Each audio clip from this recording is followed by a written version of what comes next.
Welcome to New Mexico DJ Service presents Fly on the Wall podcast with your host Eliot Goldstein. This podcast is listener funded, so if you wish to assist, the Venmo info is New Mexico DJ Service. The PayPal info is newmexicodjservice@gmail.com. Any size contributions would be appreciated. We are delighted to have as our guests David Torn and Michael Shrieve. David has contributed to recordings by artists as diverse as David Bowie, K.D. Lang, John Legend, Madonna, Tori Amos, Bill Bruford, Tony Levin, Mick Kahn, David Sylvian, Chocolate Genius, Michael Shrieve, Steve Roach, Patrick O'Hearn, Andy Reinhardt, Matt Chamberlain, Michelle and Cello, and Don Cherry. In addition to his composition work, Torn's music has been featured in a wide variety of films, including Friday Night Lights, Velvet Goldmine, Adaptation, The Big Lebowski, The Departed, Fur, The Hoax, California, Traffic, Reversal of Fortune, Tibet, and Three Kings. He studied with Leonard Bernstein as well as with guitarists John Abercrombie, Pat Martino, Paul Weiss, and Arthur Basile. When he was 19, Michael jammed with Santana at a recording studio and was invited to join that day. Santana played the Woodstock Festival shortly after Shrieve's 28th birthday, but before the release of their eponymous first album. He remained with Santana through Borboleta and the Live Lotus. Shrieve left the original Santana band to pursue solo projects. He moved to London to record the 1976 album, Automatic Man. While in London, Shrieve was part of the fusion supergroup Go with Stomer Yamashita, Steve Winwood, Aldi Meola, and Klaus Schulze, releasing 2 studio albums, Go and Go 2 and the live album Go Live from Paris. Shrieve has also collaborated with Mick Jagger, The Rolling Stones, David Beale, Andy Summers, Steve Roach, Jonas Hellborg, Buckethead, Freddie Hubbard, and others. Shrieve has composed music for several films, most notably Paul Mazursky's Tempest and Apollo 13. So, let's begin. If you are inclined to get Eliot a cup of coffee, it can be done. The Venmo info is New Mexico DJ Service. The PayPal info is newmexicodjservice@gmail.com. Please tell your friends about the show. The more the merrier.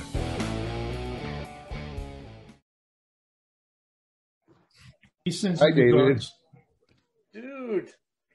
Oh, man. How's everybody doing? The boys, Linda? Yeah. Everybody's pandemified, so everybody's kind of freaking out and crazy and stressed out and blissful and stressed out again. And, it's holiday season, so it's all worse right now because, every plan has been shattered by... Yes. I'll tell you, I spoke to Steve Berlin earlier, and Los Lobos is in New York. They were playing the City Winery, and they got canceled at the last minute. Everything's fucked, yeah. Yeah. And Radio City is shut down. Radio City is canceled. Yeah. Yeah, the schools started getting shut down last week, so my grandkids are out of school. I think we're going to see them. They're all tested, and I have to test regularly, so I'm tested. I'm okay. I spent the week and a half, 2 weeks isolated in my own home away from Linda, Michael, because I had gotten exposed in Brooklyn a few weeks ago. So really? Wow. And she's diabetic, so we couldn't take this. I'm asthmatic. She's diabetic. We couldn't take any chances. So we just split the house into 2 areas, and it was a drag. Wow. What a fucking bummer. Man. What a brilliant idea. What a brilliant idea to go away from your wife, though, for a week or two. I have to be honest about it. I think it's probably better for her to get away from me than me. Yeah. Because one of us is a handful, and it's not her. Laura, I got COVID. I may have to split for 2 weeks. There's something to this. It's not kidding around. I'm a musician. It's 2 years that this has been going on. I have never been home for this long ever since I was, I don't even know. God damn, I had that fucking brain surgery, and 3 months later, I was in Germany every other month for 3 months. You know, like I remember. Yeah. Man, and this is like I'm in this room. This is where I am. I've just been making record after record after record for people, and then sitting around going, can I go somewhere, man? I was supposed to be in Turkey already. You know? Really? Yeah. Oh. I really wanted to go to Turkey for last, I don't know, it was like 6-7 months ago or something. But nothing. Yeah. Nothing. Yeah, I know. I was supposed to start a tour in Portugal like last year, and then this fall do the rest of Europe with this guitar player, this Russian guy, and we had done some gigs a couple of years ago in St. Petersburg and Moscow. Oh yeah, and it went well, and so I was really looking forward to it, and I've been in my room too, David, for 2 years. So, I mean, I've been making bits and pieces, right? Like I'm trying to learn software and gear and this and this. And so I went to your Bandcamp page just like a couple hours ago. And what you said there is exactly what I'm saying now is I just like recorded a ton of stuff. I did this and this. Now I can't be in my studio because it's too dangerous because I just had major back surgery. Ooh. Like 5 weeks ago. And so I got to be careful of like stands. And so I cleared the office and I'm just trying to learn software. All I've got is a computer and an iPad. And so I've decided I'm picking up all these bits and pieces. I'm going to try to make a record, Yeah, I did. I made one. It's done. I made another one with a band with a bunch of very different people from different parts of the world, and I did it, and then all of a sudden everybody wanted me to mix their records. So I've been working on other people's records. I did a little film, and I couldn't say no because I have to work or else I go crazy, right? So my own record's on the back. It's been ready to fucking mix like for 5 months, right? Really? It's really different. It's really exciting for me, and I haven't gotten back to finishing it. Probably take me a week to finish it if I can get the singer to sing on this one. Let me get Michael caught up. David and his son Elijah have a new release called the Night Cage. It's a board game, real dark and glue. It's like really, really dark. It's dark. It's super dark. Yeah. Really? Wow. Yeah. It's a game. It's a game score, but it's for a board game, which is very unusual. Nice. Yeah, Elijah started it. He knew the filmmaker and the guy who had written the story, and he is a filmmaker, and actually, I never met the guy, but he and Elijah got together. He wanted music. He liked what Elijah was doing electronically. Elijah said, maybe me and my dad could do this thing together. He said, great. So we just, mailing stuff back and forth for a couple of weeks. I sent him a couple of big ideas. I sent a bunch of textures, and he'd ask me for more textures. And then he started writing grooves and kind of like really, really fucked up dark shit. Oh, real dark. Yeah. It's cool. It's pretty fun, and it has a shape, it has an arc to it. So it's not just there's a lot of repetition because it's a game, of course, but then it actually grows and there is kind of a storyline there. It's cool. It's pretty cool. And I did a groovy film, Michael, that I can't believe. I don't know if it's ever going to get released. 20-minute film where this Italian director made this 20-minute film. There is no dialogue. There are no humans in it at all. It looks incredible. And she had temped into the score. She had temped a live. I found out my friend Bill Horberg, who's a film producer that I really enjoy working with. He said, "I think you should meet this woman, Nava, and would you want to look at this film?" And I said, "Sure." He sent me this film, and he goes, "It's not what you expect. Whatever you think, it's not what you expect." I watched this 20-minute film. I went, "Wow, that is fucking beautiful. That's gorgeous. Of course I'll do it." So then he tells me that she temped a live solo gig that I did as her score at her place. Oh. And what did I think of that? And I said, "Which one was it? What gig was it?" Yeah. And I never said this to her, but he told me what gig it was. And I said, "Oh man, that gig sucked." Right? And he goes, "Well, you want to do something different?" I said, "I'd love to do, like, if she likes that idea, I can do something that's, more to picture, like you do when you're composing for a film." And he said, "Absolutely. Are you in?" I said, "Well, let's talk to her." Got her on the phone. We started talking a little bit, and I went to town during the pandemic. I got Tim to play some alto on it. Dean Sharp's playing some guided drum parts. I got a alto flute quartet in it. Wow.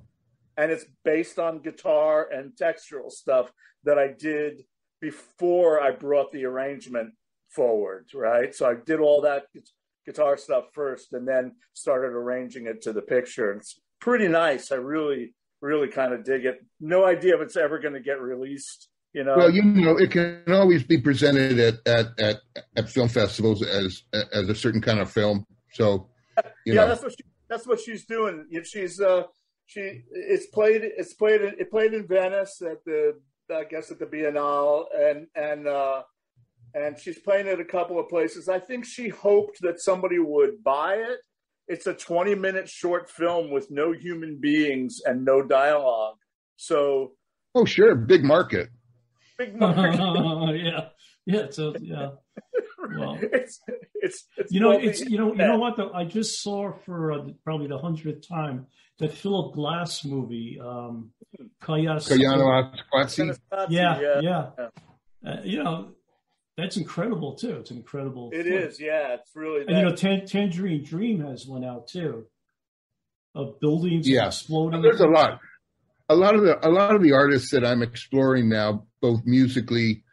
Well, a handful of the artists that I'm exploring, I hear their music, and then I go deeper, and I realize music's second to them, and really what they do is do visuals and film, and they're making their own music for their own films, and I'm attracted to it because it's not this or that, Yeah.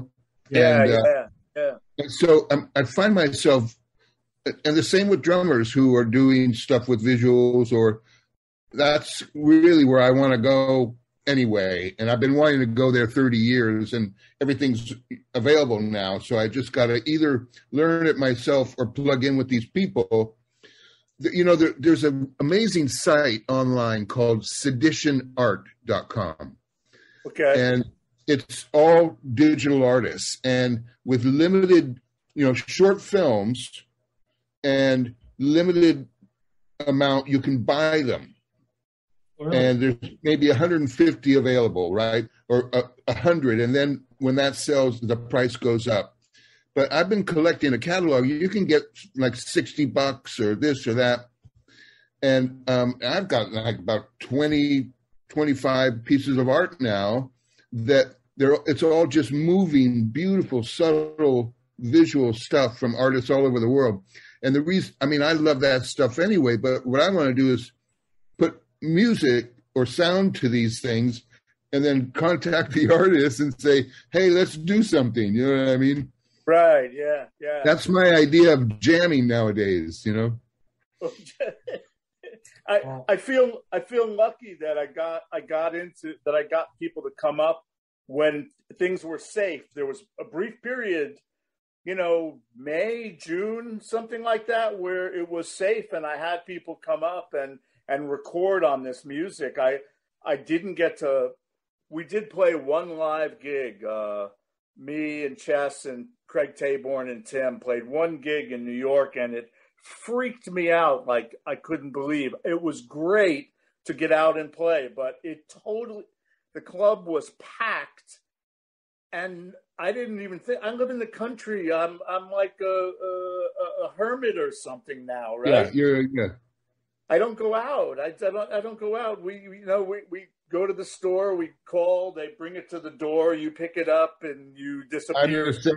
I'm the same. I haven't been out in I got friends that are pissed at me, and they just say I'm paranoid and this and this, and I'm kind of like, oh, I'm sorry. I'm of a certain age, and the thing is, I don't give a fuck. I realize, oh, I kind of like this. So where do I want to live in the world? And it's great because if you don't go to your house, you can live anywhere and be happy. I know. I'm looking. Yeah. I'm looking. Yeah. Oh, yeah. Well, you were. I think you were on the way. You were close because you mentioned Portugal before, and I have a hard time thinking of a more attractive place to spend later years. Yeah. Honestly.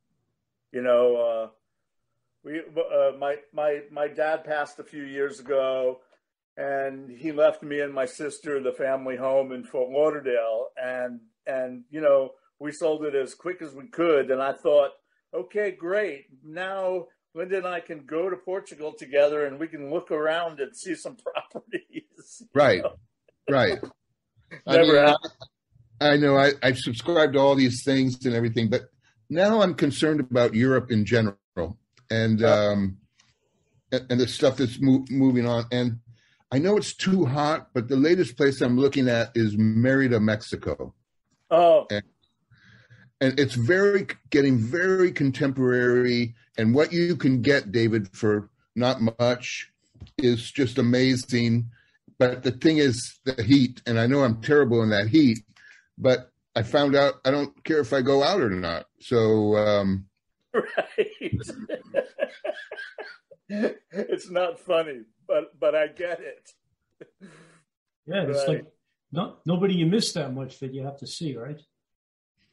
I mean, it's funny. The only thing I did in 2 years is I went to my son's wedding in L.A. about 3 months ago. Wait, who got married? Sam got married. Got married. Yeah. He actually married his high school sweetheart. Oh man! If you see Cooper, tell him I'm drinking Cooper's whiskey tonight. All right. I will. I texted him. He changed his name. He changed his name to Slater. Oh, I knew that. I totally spaced. Oh, that's right. Yeah, we hung out. Yeah. Yeah. I'll let him know. He'll like that.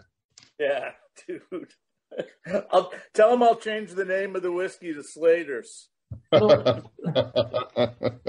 You guys did 2 albums together? I think more. Did we? Three minimum is what I'd say. Yeah, I think because we did Leaving Time with Steve. Yeah. I joined you guys. Yeah. Then we did Stiletto with Andy and Isham. Yeah, you did Stiletto. Yeah, we did Stiletto, right? And then we did I think we did that Marty. Your friend Marty. Yeah. Yeah. Okay, but David, during this period, I dug out all kinds of old DAT tapes and cassette tapes, and I went crazy. Do you know how many outtakes I have of Stiletto? A lot? A lot. Are there some that you think now are much better than you thought they were before? Oh, so much stuff that I used to not think anything of. I'm thinking, what's wrong with you? This is why you have not had enough output in your life, because you're so critical, you never put it out. And so I've changed my whole point of view, and I'm going to release all kinds of shit, like maybe on Bandcamp, like you said, you know. I think it's really not it's a good idea, because because if no one else is doing it, okay. So up until this point in time, I've had ECM. I don't really feel great about ECM anymore. I don't feel like I have a relationship with the label anymore, and I don't. I'm a little hurt by that, but after being there for so long, but the fact is that I'm going to do fine out with recordings. I'll be okay. It'll be better for me. I control it completely. And I don't get the big marketing shit unless I pay for it. But, yeah. But I control the content. And I could have woken up to this years ago when Tony Levin started his label, and he was like really totally 100% into it while we were on the road. And I saw what we were doing. We were making the music that we wanted to make, and it was selling, and Tony was making the money. It was good. So what do you think of Bandcamp?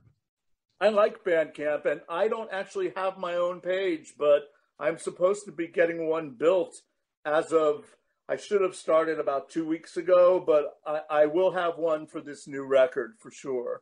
Even if it comes out on a label, I'm going to maintain the rights to my Bandcamp sales. Maybe there'll be a label, but maybe there won't. I'm not sure I care.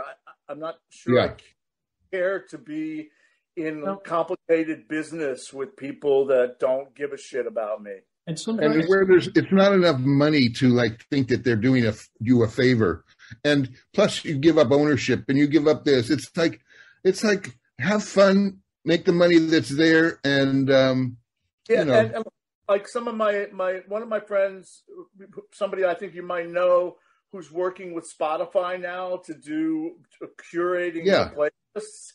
He basically said to me, you should get more actively involved in Spotify. Even he said they have a whole artist thing now. Yeah. He said you'll make money. Eventually you'll make money because you have a base and you already have millions of plays there. And he said that's cool, but what's going to happen is it's going to take whatever you own at Bandcamp is going to start selling, because that's what we're seeing. We're seeing that's the marketing, and people are still buying from artists directly. So and they have their new. I sent it to you, Eliot. They have their whole new artist platform. Yeah. With 2 billion listeners, subscribers. I mean, I'm looking into Spotify as well as Bandcamp for the artist stuff.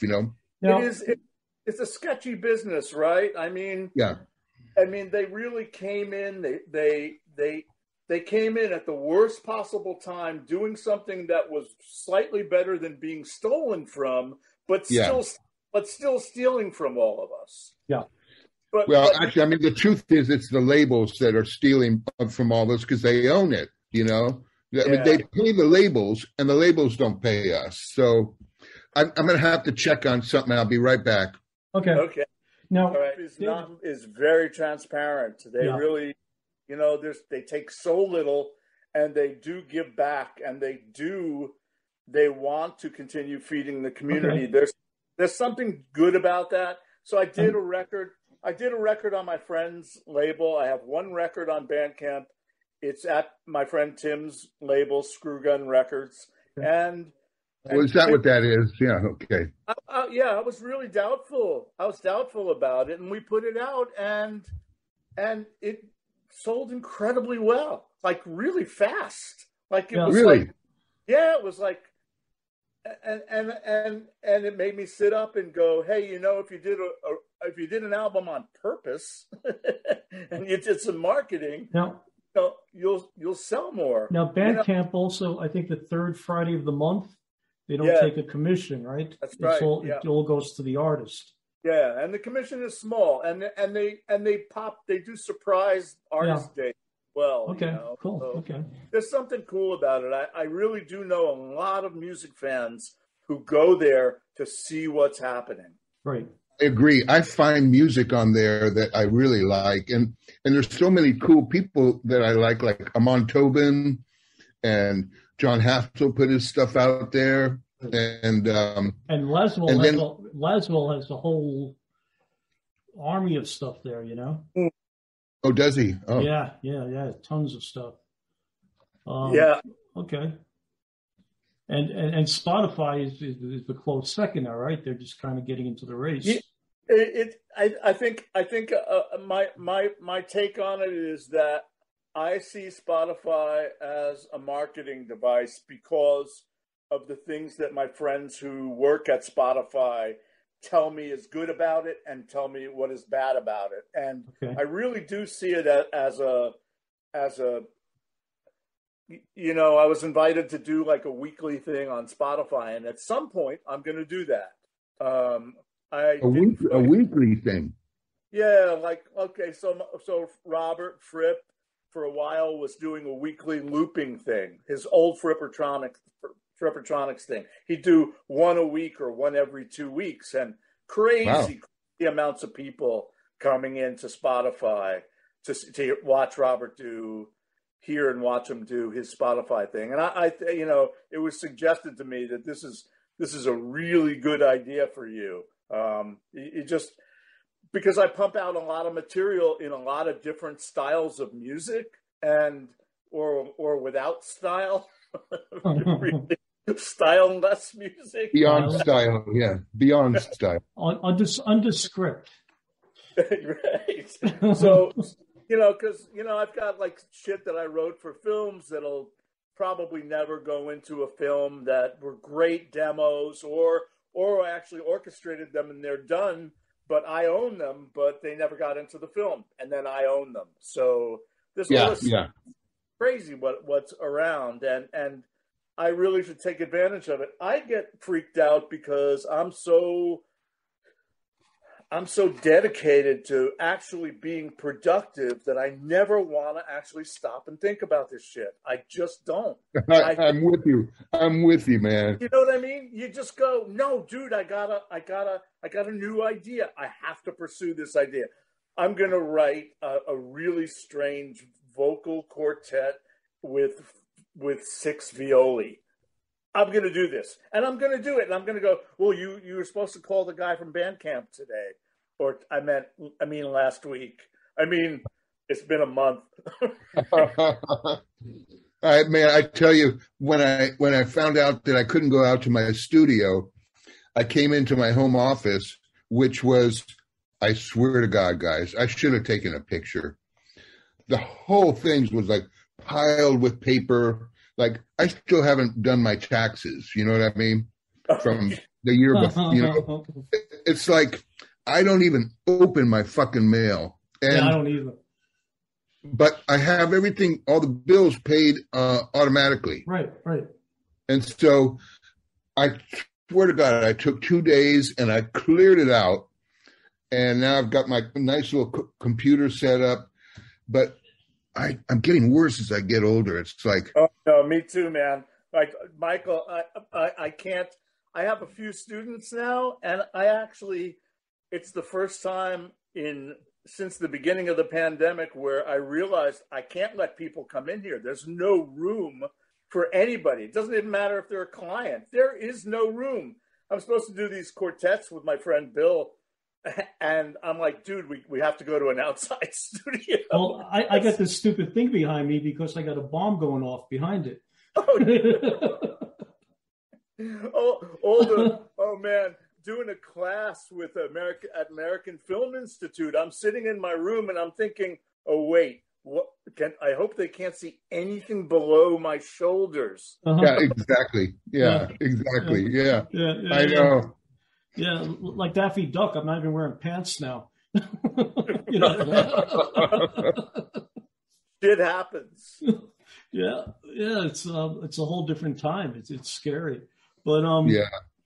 So yeah, but David, I've been listening to the stuff you did with Jack Bruce today too. Some of that stuff, yeah, some of that stuff is crazy. That was super. That was such a great group with Miroslav Tadic. Yeah, Miroslav, Or also Michael and Mark Nassif playing drums. And who's playing drums? Mark Nassif. Sure, yeah. My old buddy from upstate New York, German citizen. Incredible stuff. I mean, you guys did the Hendrix tune, Wind Cries Mary. Yeah, yep. Just brilliant. And you did the Cream stuff. You did some Cream tunes. I'm really into. I have to say, I got really deeply into listening to things that started around 1996 or 98, going backwards. I haven't gone past that too far, but I've been listening to a lot of that 96 forward stuff, and the amount of stuff that I've been on. I like a lot of the recent shit. I really do like a lot of it. The band, that heavy band that I'm still nominally in it, but it's a recording band called Saudade Music Collective, and that's we did some great heavy shit. Me and Doc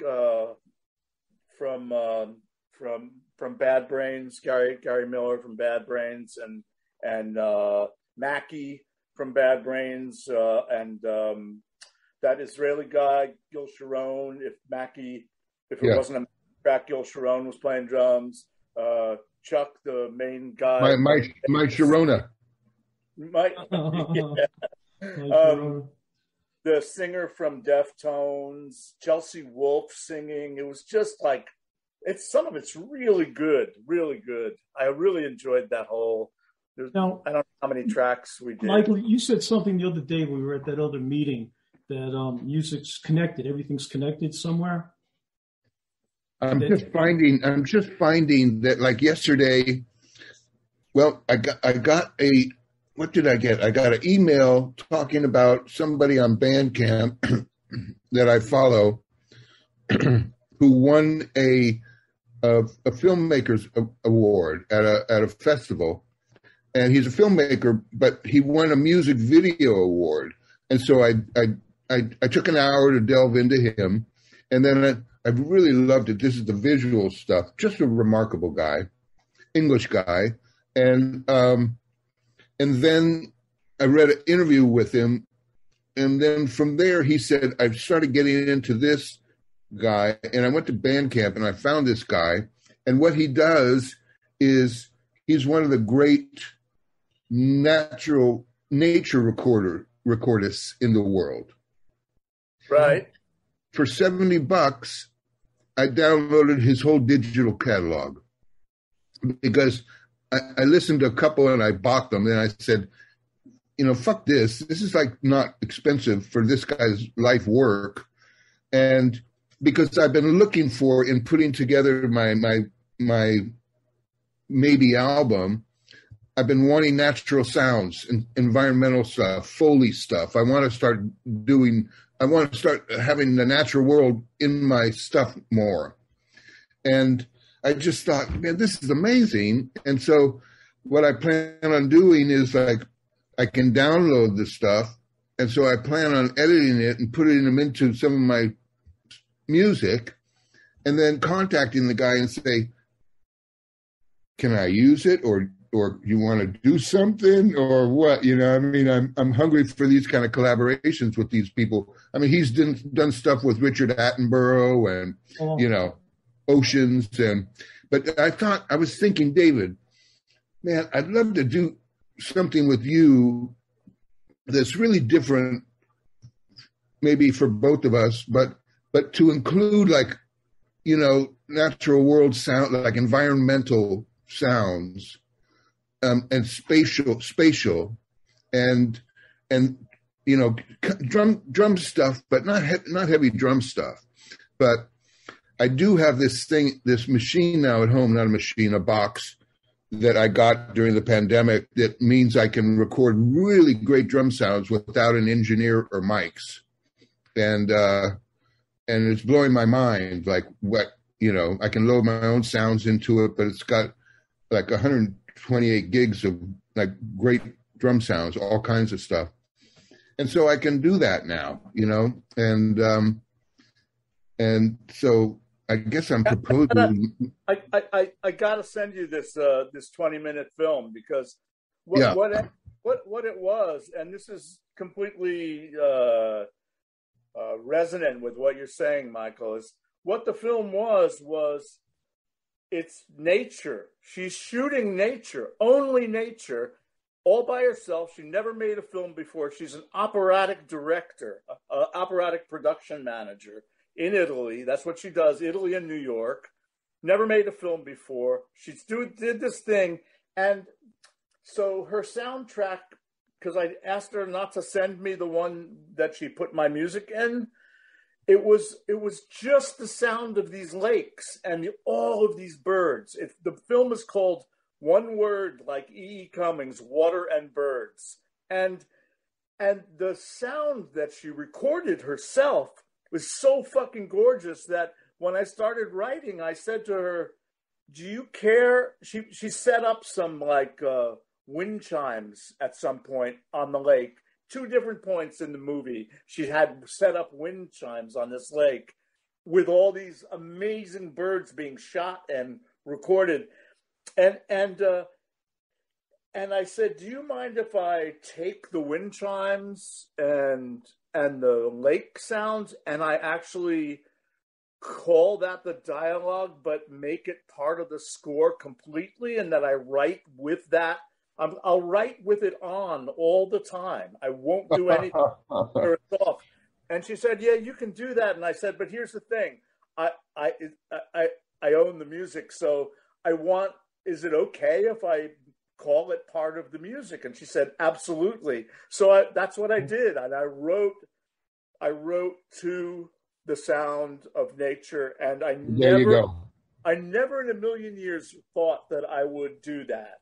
And my friend Bill is he's a really good producer, and he's a fucking great guy. He's the producer that brought me to Lars and the Real Girl, that film. He did.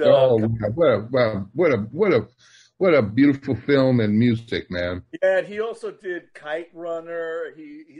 Wow. He did Harvey Milk. He produced The Queen's Gambit for Netflix. Really? He's just you know how you don't really meet so many filmmakers who are really, really great people? Well, yeah. Bill is really, really great people. Totally. No reservations. A fucking great guy. Unbelievable guy. Unreal. And he said, it's just so cool. It was so cool that it happened this way. But I need your email address and I can send you the film because he'll let me. Eliot, maybe you could. This way I can send you both that film. I think it's a really cool score. Really, can't share it. Just Michael, watch it. Michael, I'll send David our cloud link. He says to drop it in there, and we can both pull it out of there. Okay, what's in that cloud link? Your stuff, your music. Okay. Okay, or I can open up another one. Whatever's easy. I'm naked. There you go. We all are. I'm using Eliot as the depository as I come across stuff, and I'm just saying this is a live gig I did with my friend from Portland who plays percussion and oud and an electronic sax guy and a bass, and I think I want to put this out. And here's something else I did with the trumpet player with effects, and I'm playing all electronics. I think I want to put this out this year. So I'm just feeding him, it's like as a place to go and just say, okay, you know what I mean? Put it on the side. One of the things that I find really interesting, Michael, these days is that a barrier got broken in filmmaking, and people are using drums, like composed drum playing. I know it. As scores. And it's not just in films, it's now in regular network television. There's a TV show that's pretty popular. It's on like some midweek day every night, every week at 10 o'clock at night. And the only music that's in it There are no songs. The only music that's in it is a guy playing drums. I mean, drums. What is it? What it's is it? Hospital show. Really? I call every hospital show Saint Elsewhere, so I'm not a good. I'm not a good General Hospital. General Hospital. That's it. Yeah. No, it's I got it. It's New Amsterdam. Okay. So okay. I sort of feel like there's a space in the universe for really great solo drumming, very musical, very compositional solo drumming that's just good drumming to be held as music. And I know Antonio Sanchez is doing it, a lot. I mean, Antonio did that film, and he won an Oscar for it, but then they took it away. But then he got the Get Shorty on Netflix and scored the whole thing with just drums. Yeah, he did. He did that. Yeah. Yeah. It's really. I think it's a moment, and I think that you probably sit on an unbelievable amount of your own drumming by itself. That I'm sure you could think of, you can see it as being compositional. And I think if you can think in 1 minute to 4 or 5 minute blocks of playing, you could pull stuff out of there. And to be frank, I know places where I was invited to partner in a new kind of music library a couple of months ago. It wasn't supposed to happen. There was a friend of mine starting it. He's an executive at a music tech company, and he's also a composer and a guitar player. And he looked at the music libraries and he went, how come all their shit all sounds the same? Like how all the music, all the movie trailers sound the same. And what are these libraries doing? And he started talking to me about it seriously, and the couple months went by, and he said, okay, so I've looked into this. I got a lawyer. I think I'm going to start this music library, a new kind of music library. And he described it to me, and I said, it sounds like what you're asking, what you want to do is start a composer's library as opposed to a music library. And he said, yeah, well, how would I do that? And I went, shit, I'm really busy, man. We could be on the phone for like fucking hours if we start talking this stuff. And so I started spinning some ideas at him, and he'd come back to me with stuff, and I'd go, no, you can't do that. Can't work that way. And he started picking composers, and I said, no, it's got to be broader than that. It's got to be, it can't be all guitar players. It can't be people all over 50. There have to be women. There really needs to be representation from every race in America, in the world. Everybody's got to be there because they're not hard to find. Composers who can do stuff at home and have it be worthy of a film. And he said, well, how would you do it? And I said, well, I think you just go to the composers and say, you can write whatever the fuck you want.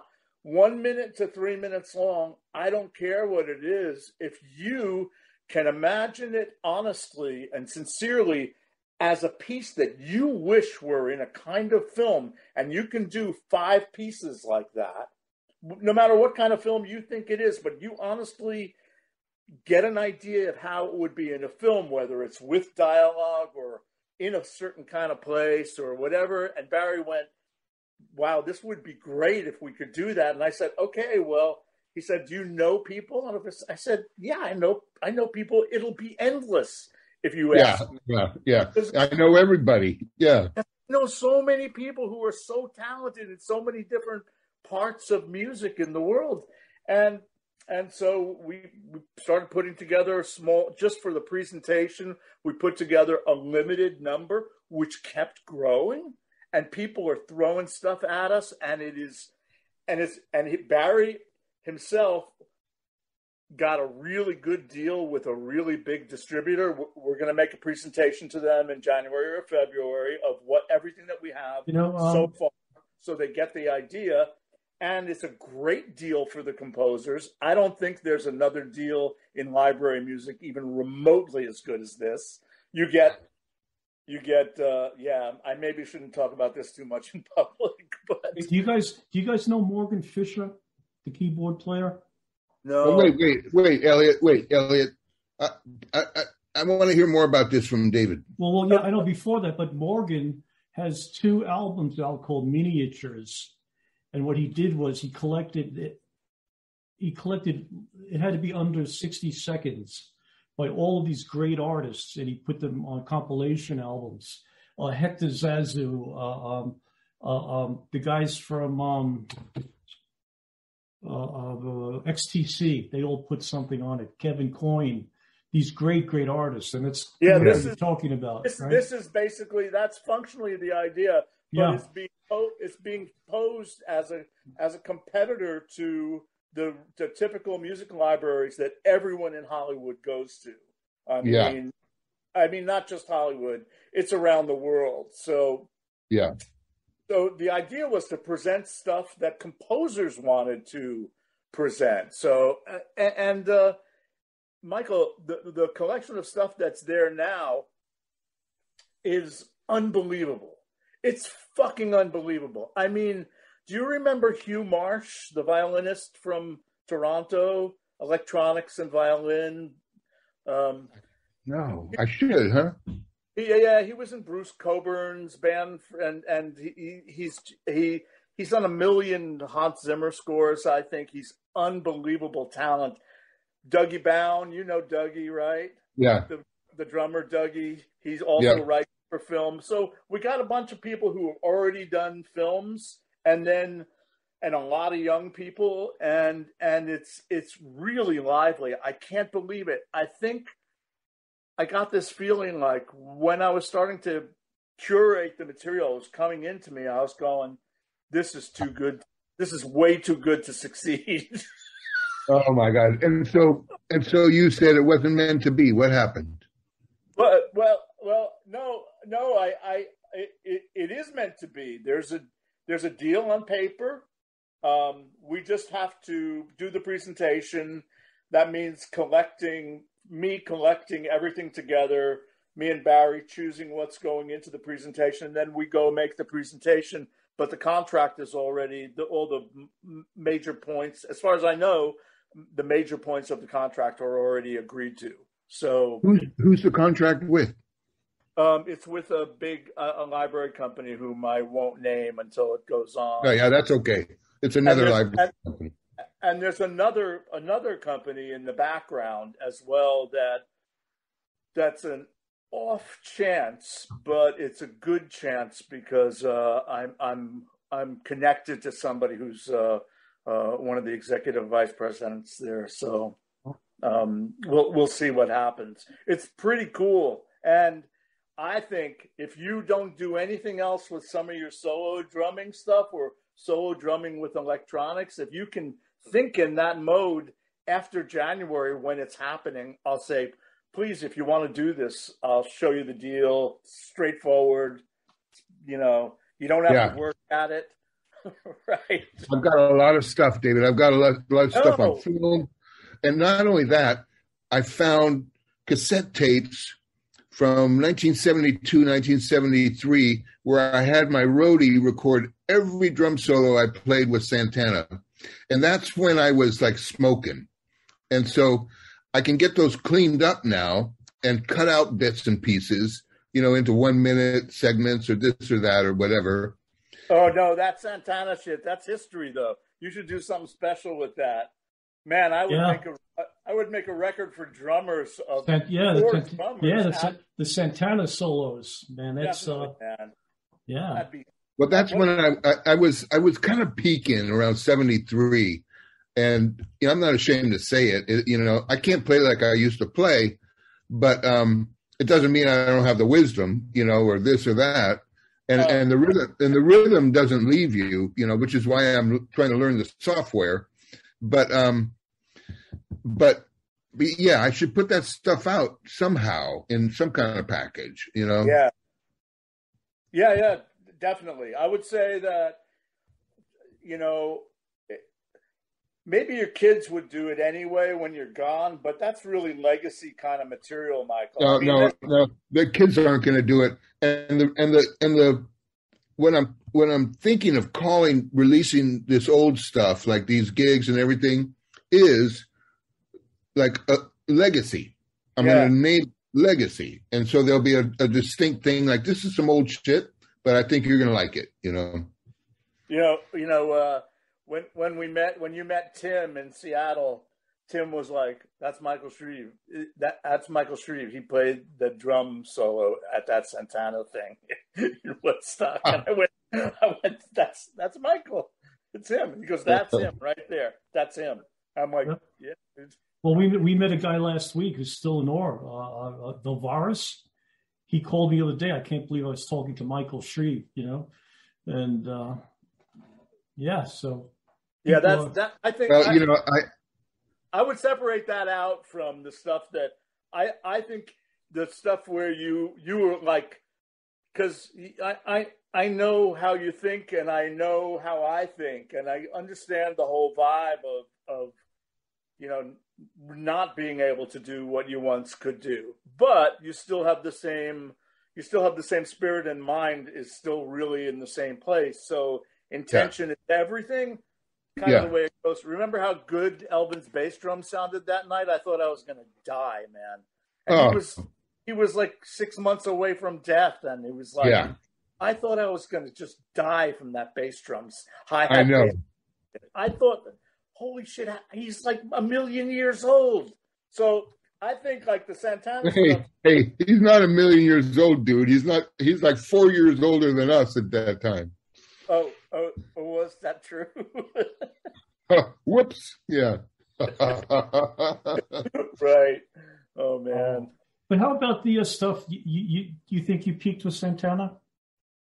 What's that? Do you think Santana was your peak that you that was it? No, not necessarily. But the Stomu stuff's incredible. Yeah, well, it's really interesting. Yesterday I'm working, I'm this and this, and I just for the hell of it, I've got an Amazon Alexa here. Now that I say that, it's going to start talking to me. But mine just went on. Yeah, exactly right. So just for the hell of it, because I'm asking stuff like while I'm doing like certain kind of work, I'm saying, play me ambient film music, or ambient soundtracks, and it starts playing like ambient soundtracks, and I'm thinking, I love the future, and I've always wanted this, and so for the hell of it, I said, play Michael Shrieve, and what it did was it started playing not my solo stuff, but everything I've ever played on. Oh my God! And I was like, oh my God, right? And so it was like live in Paris and this and that. And I'm like, I don't even hardly remember this stuff because I never go back and listen, frankly. And so, but anyway, I've got a lot of stuff that I just think.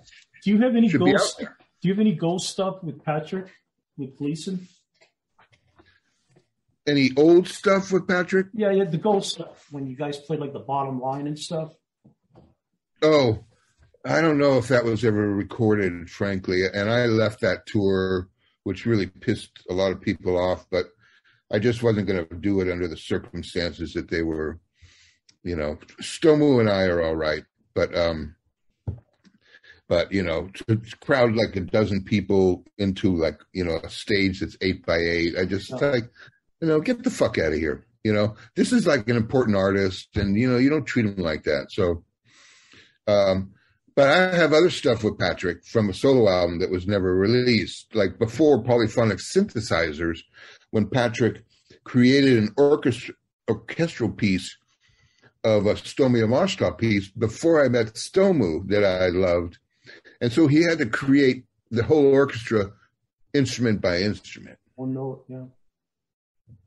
One note at a time. Yep. Yeah. Yeah, that stuff's incredible. Oh, David, I gotta play a track that we did a gig, Patrick Gleason and Sam Morrison and myself, and there's a lot about it I didn't like, but I took all the elements and I made a piece, and Patrick hated it, mainly because I took out every one of his solos, and because and but it's so great, it's so cool. I'll send it to you. It's like a Tio Macero, like I chopped the whole thing and did this and that. A year later, he called me. He said, "I fucking listened to it again, and you were right, and it sounds great. Do whatever you want with it." And because he's not a soloist, but he played in Herbie's band a while, and so he's like, I'm the the white guy that hung with the brothers and this, and so, but he's not a soloist. But what he's brilliant at is doing synthesis, and now he's completely. Everybody's into modular synthesis, right? And he used to have the huge EMU and everything. He doesn't bother with that. He's completely Ableton, And, Yep. He said that's for kids, But people are really into that stuff now. They really are. But yeah, David, what do you think about all that that resurgence of that kind of synthesis? I mean, I'm all for it because people are digging it, but what do you think? There's a lot that I like, and yeah. I think what I really like about it is it's not so much about the musical results, but what it's doing for the guitar community, because there's been an interface between modular and guitarists who use electronics, and really? It's really kind of the stuff that I predicted 30 years ago is happening now in guitar. I mean, and part of that is fed by it's become almost like a combined community with the modulars. Like it's right on the it's right over the border of happening. It really started happening about maybe 10 years ago, and as pedals became much more sophisticated and pedal designers became much more sophisticated, and so like my friend Gary Hall, who built that looping device for me, the Lexicon PCM 42 with all the thing that I did so much looping on, still do that. Yeah. He's a modular designer, so you can see all these little cracks all over the place, and it's doing exactly it's doing for the guitar community what I thought it would do 35 or 40 years ago when I looked at the picture and I went, it's not just about like heroic guitar player anymore. It's not about this anymore. Yeah. It just isn't. It's going to another place, and I'm going. It makes me really happy that this shit is happening because, my God, one of the best devices of the last 20 years came from a guitar pedal designer who built the most incredible looping device. And it was one more. I've got 3 similar devices. It started around 2007. A German guy built a device that did shit that I could only do on my computer. And I'd been doing with computers since around 95, 94, doing like hard cutting, random cutting, controlling random cutting, figuring out how you could actually control it, get rhythms out of it, make rhythms out of ambient material and all this stuff. And some dude in Germany had this pedal out, and I saw it and I went, what the fuck, dude? And I went and I called the guy. I helped him develop the pedal further. It became kind of an underground hit, way too expensive for most people, but I was working in film at that point, so I was just... Had some cash. Dude, if it was there and it was good, I bought it. It. I helped him grow the device into something even better. And that was the beginning trigger of this whole thing with guitars and looping. And the looping devices that I have now in pedal form especially the one I got this year from France, it's like I probably wrote 20 pieces of music based on the fact that I could do all this shit in real time while I had a guitar in my hands. And it's really exciting. I just completely get it, man. I want to ask you, David, are you familiar with a pop group called Sun Lux? Again? SONLUX. No. I want you to really check them out. And the guitar player is brilliant. He's got a solo album out of standards, but it ain't nothing like standards you've ever heard. But the drummer is one of my favorite.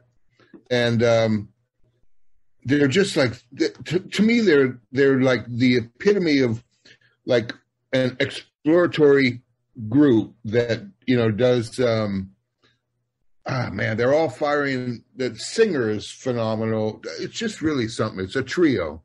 Yeah, I see them. I'm looking at them right now. Yeah. I figured pull them up while we're talking about it so I can see what's up. Yeah. I'll check. Yeah, they're all exploratory, and it's really a pleasure to hear them. And I've seen them live too. Yeah, so I'm still excited by the modular community because of all that. I see what it's doing for otherwise guitar players it's still wheedly. It's still, can you play these changes? It's still, more wheedly, and or it's just the old classic blues played really, really well, and I love all of it, but yeah, I'm with you. But there's a future, right? I'm with you. It's like I have this video podcast with some great drummers. It's called Stick People, and it's like Lenny White and Mike Clark, David Garibaldi, and Gregorico from Sly and the Family Stone, and myself. So during the pandemic, because we all based in the Bay Area except for Lenny, but he hung out there all the time. And he was like 20 years old, just like me, and 21. And so during the pandemic, we started Zooming 3 times a week. Like, we just wanted to talk. And I recorded all of them. And we just enjoyed getting together. Now it's become like produced, and we have guests, like we had, all kinds of drummers. But now it's really produced and edited very well. We just had Eric Harland. It's going to come out in a few days. Oh, I'm loving Eric Harland these days, man. Oh my God. Is he beautiful or what? Right. Yeah. And, yeah, I'll send you the episode. But anyway, we have a YouTube channel called Stick People. And I don't know why I'm bringing this up, except that, I know why. It's because I'm so different than all of them. Right. I love that they're my brothers, right? But, I mean, to them and everybody I've worked with in that realm, like the rock, I am just fucking out there, And I don't know, man. I love my world. I just love my world, like you love your world. I'm definitely. I feel it's a strange thing to be, but I still feel if I look at it and I relax and I stop judging everything, I really feel comfortable in this outsider role. It doesn't. It's fine, as long as I'm working and being productive, I don't give a shit, Right. As soon as I'm not productive, I bum out and I get angry and I get frustrated. But as soon as I'm productive, you take it out on your dog. Yeah. Yeah, no, not on my dog. I'm more likely to take it out on my kids. We didn't hear that. No, it's not true. Well, but David, So, but you've been out there from day one, though, right? yeah, probably. Yeah. I knew that I had to cultivate something of my own pretty young. I wasn't sure that I really was not sure that I was doing that until sometime around 1980 or so. Actually, no, it was based on some shit that I wrote in the 70s, like music that I actually composed for a band. And then I realized, okay, I'm not really interested in being inside I'm looking for something. I don't want to have to look at the boundaries that other people set up. I'm just looking for something. And Michael, that's what you did when you left Santana. Absolutely. I mean, immediately I started, what did I do? I went to, for 200 days of a year, I searched for this Japanese percussionist that had a timpani stick in his mouth and leaping over the stage with full drums, a record I saw. And I thought, oh my God, I've gone through all the repertoire of drum solos and jazz and this and this. And you know how it is, David, you see something and hear something and you just connect, and you have a new path in life, period. Just like that. Yeah. And I realized I got to find this guy. And when I found him on the last day of a 240-day tour, literally, because we were paying back taxes that somebody fucked us over about, I met him in a Parisian hotel, and I had to go to his room, and he opened the door, and he was about 4 feet tall, and but he had the status and the stature of a guy 8 feet tall, right? Right. Like, hello, and this is the guy that great composers of European music were writing percussion pieces for, who then left that world and started an avant-garde theater group, based in London. Yeah. And so we met like that, and he was by 2 hours later, we were both on the floor, laughing, drumming and doing this. And it's and his wife was born the exact same day as me. And there was a connection, and I fall in love with these people. I swear to God, I do. It's love. It's so, my appreciation is so deep. I've come to realize it's the only word is love. I fall in love with these people who are so beautiful and so creative. The only way you can make music, I think, and keep making it, Michael, is the love. If that's not there, then you don't have it for the music, and you know, and if you don't have it for the music, then you can't stay outside it, and you can't stay inside it. It's just not. It's not happening, right? Or it wouldn't. All I could say is it wouldn't be worth it to most of my friends anymore at that point. If that love is gone, if it becomes something else, it's not worth it anymore. And it is. I think it's like the little fire that ticks us along, and we forget about it, and then it kicks us in the ass one day where you go, "Holy shit, we did that. He did that. Oh my God," and you get that moment and go, "Right, I'm here. Fuck it, I'm here. This is it." Right. That's right. Yeah, I know. Guys, how does it feel when you listen and you say, "I did it"? I sometimes. I'm most moved by my own stuff if I'm actually moved by it. Like I was listening to somebody else's music.